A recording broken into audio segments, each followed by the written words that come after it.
One of the great problems you have as a student, you begin a painting. I'm saying a student whose interest in studying has been to be able to render the truth in front of them and to be a real student of nature, what we call the visual impression.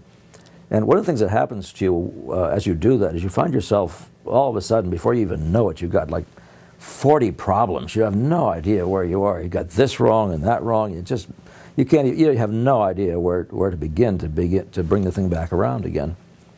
And having been that kind of a student, and I suspect every single one of us who has ever tried to do this has been there, and maybe even you might say lives there. At one point, you get to a certain level of frustration. I was in one of those moments when I looked up and I said, "Look, this has got to end. I've got to start becoming more efficient."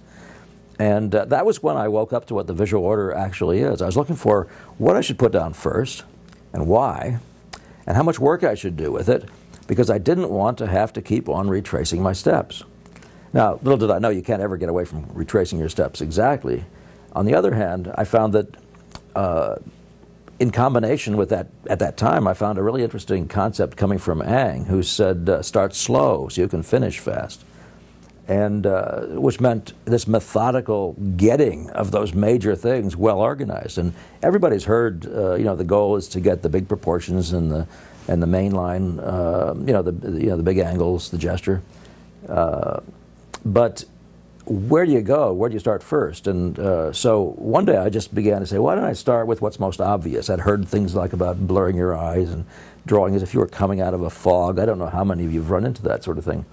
But applying all those things after you've heard them all and tried to figure out what they mean in practice, it was quite an amazing thing that happened. All of a sudden one day, trying to apply this, I simply said, why don't I just draw what reads best and spend my time managing that into the right relation, those 2 or 3 points on a picture into the right relation to each other. And I did. And the first thing I knew, with 3 or 4 marks, I could see that the whole gesture and proportions were either on or off, with just a few marks, because they were so significant and so key, so visually strong.